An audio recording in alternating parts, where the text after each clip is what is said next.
Welcome to Dave's Diaries in France. Enjoy the video. Monday. Splendid. Hello! It's Monday, the 26th of May. Hope everyone had a fantastic weekend. I had a nice relaxing day yesterday. I just kicked back and watched some MotoGP and some boring Formula 1. I'm in the orchard at the moment.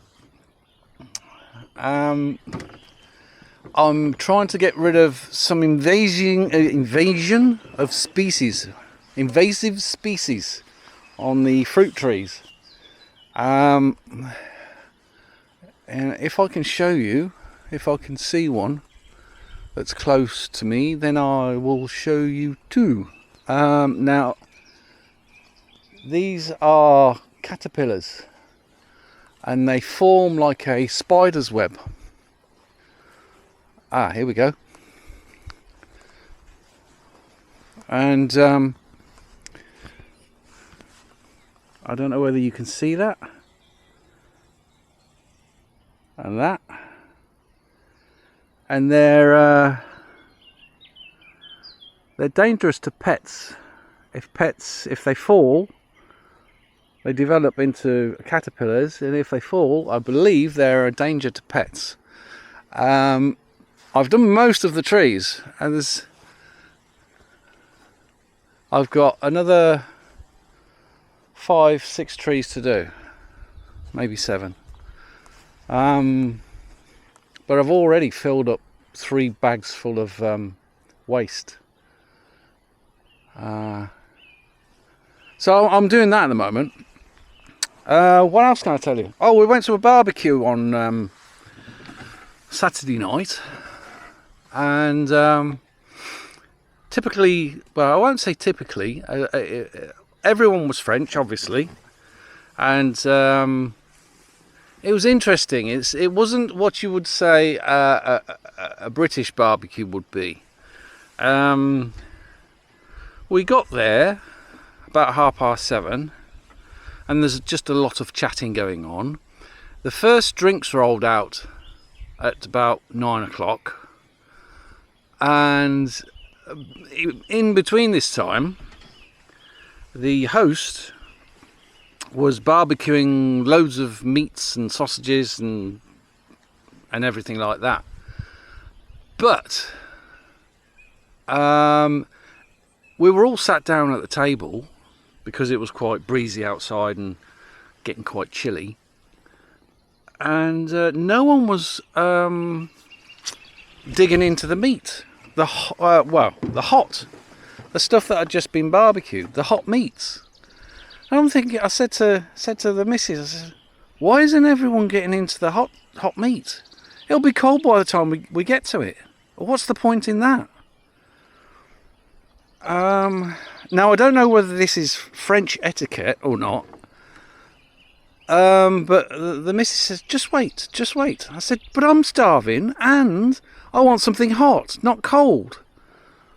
So when we started to tuck in, I went for the beef skewer to start off with, ice cold, just like it'd been in the freezer. So I thought, right, that's it. He was still.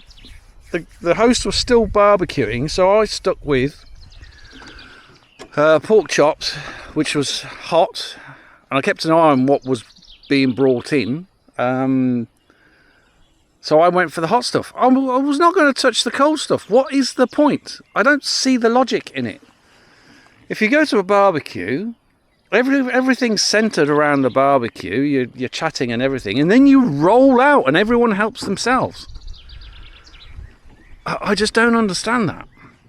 See, if we host a barbecue here, it will be completely different. I will insist that as soon as I roll off the barbecue, as soon as the meat rolls off the barbecue, that people eat it. Because you're not going to eat cold shit, are you? And I didn't, and people didn't. And I consider that a waste of food. But that was my only gripe. Apart from that, I had a great time. Everyone had a great time, and then they asked a lot of in fact, most of them spoke English, and then everything focused on me. When are you going to start learning French, type of thing? And I explained that because I've been in property development full on since we've moved down here, and also garden management, I really haven't had the chance to really think about it and study and crack down, which I will do as soon as I finish the renovation project. The garden is ongoing. That's 24/7 type of thing. You're always at it. But considering I've had to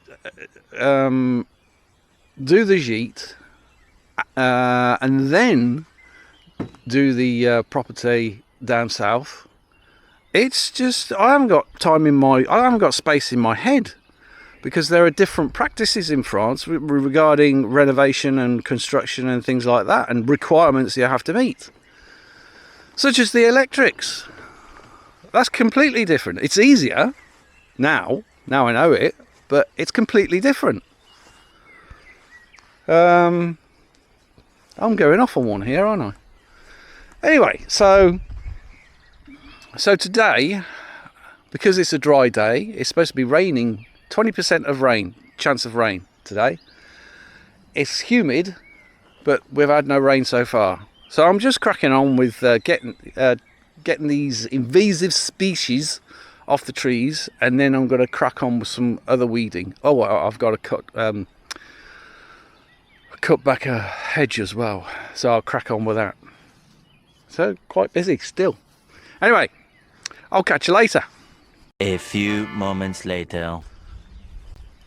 Oh, I forgot to tell you, on Saturday I removed our Kofi bridge network from our the two boxes. There's one on our house and one on the gite. They were pretty crap actually, but they got a signal to the gite. They got internet to the gite. So I installed downstairs a Wavlink AC, I think it's a 1200. It's only a small thing, but I put it in the window of the downstairs of the gite where no one's got access to but us. And I did all the configuration on it, which is a piece of piss. It's very, very simple. And hooked onto the Wi-Fi of our router, and then put it over there. And what a transformation! Before, using the Kofi bridge system, it was the upload speeds were about 9 to 10 meg. Download speeds were like 2 to 3. But now, since I've installed it, I can get Wi-Fi down at the bottom of the orchard now. So that's about 300 meters away. I can get Wi-Fi 5G and 2.4, and I'm over the moon with it. It's cracking. So the gite now has got upload speeds of, I think it's 120 meg, and download speeds of 96 or something like that. I was over the moon. I thought, wow, this is cool. Why didn't I do this in the first place? And all I've done is just gone PoE, basically. It's listening for the signal, the Wi-Fi 6 signal from our router, 50 feet over to the 60 feet over to the window of the gite, whereby the Wavlink is processing that and distributing it over the land. How cool is that? One word of warning: set strong passwords. That's what I've been recommended. So strong well, your admin passwords especially, yeah. But I'm over the moon with it. Anyway, I'll catch you later.